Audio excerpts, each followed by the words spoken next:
Greetings and welcome to another Tomorrow's World webcast. My name is Wallace Smith. It's great to be here and I'm glad you're here too. The article I want to read today is a recent one, recent for me. These do come out a few days later.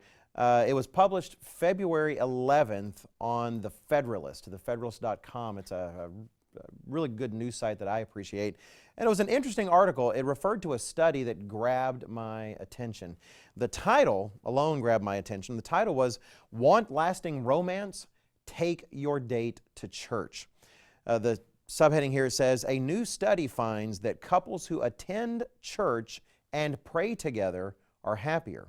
What's more, church-going men see bigger benefits." It's an article by Rachel Liu, and it concerns a study by the Institute for Family Studies that had recently been released. I want to read just a few selections from the article. If you want to look up the article yourself, by all means, feel free. It says, this study, which analyzed data from the 2006 National Survey of Religion and Family Life, found church-going was mostly a positive for relationships, with one noteworthy exception.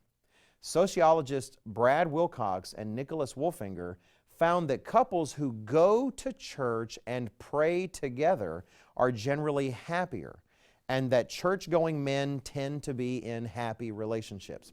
Interestingly, women who went to church without their boyfriend or husband were less likely to be happy in love. It really made a difference whether or not the man went to church. Let's see. They point out that the biggest difference was made not just when they went to church together, but when the couple actually prayed together.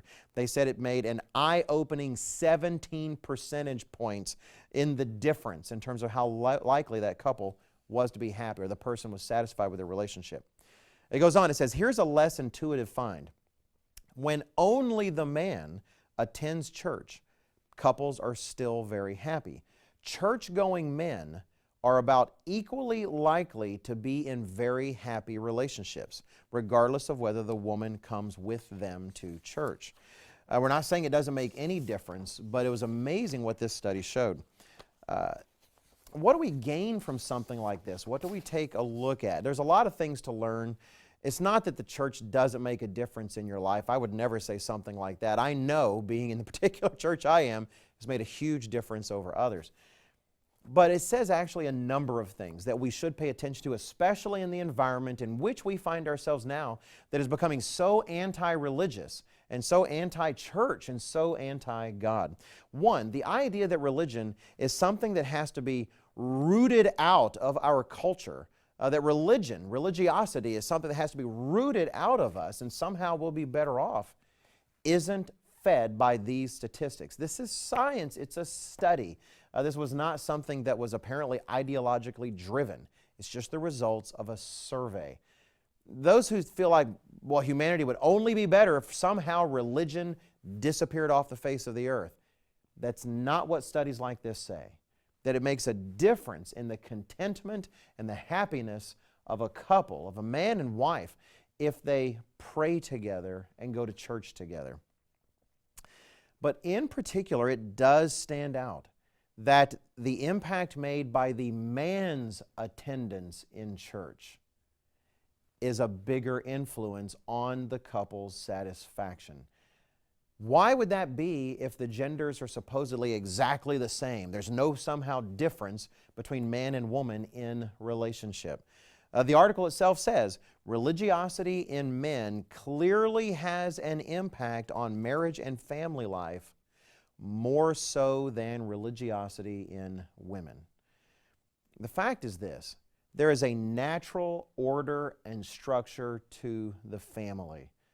We cannot escape our design. It is how we are made. It is how we are crafted. God designed the family. God designed marriage. God designed man and woman. And it's not a matter of one being better than the other. It's a matter of being where we're supposed to be and having the influence we're supposed to be and fitting the roles that God designed for our blessing and for our goodness and for our health.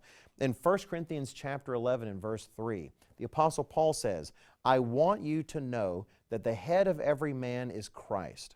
The head of woman is man, and the head of Christ is God." Now, it's not speaking somehow the genders in general. I don't go around, bossing around other people's wives or other women. It's talking about the relationship within marriage. And I got to admit, I don't go around bossing my wife around, but I do strive to lead her, however imperfectly I do, and however patient she has to be to put up with me. There is a structure in marriage. It doesn't mean that man and woman are better. One's better than the other. It just means if we're going to ignore God's design, there will be problems, always and unavoidably. It's exciting to see science catch up to the Bible, but you know what? You don't have to wait for science to catch up to the Bible. Why not give the Bible a try in the first place and just skip the middleman? If you need anything to help you on that journey and in that decision and in your research, please do check out our tomorrowsworld.org website. And thank you once again for being here for this webcast.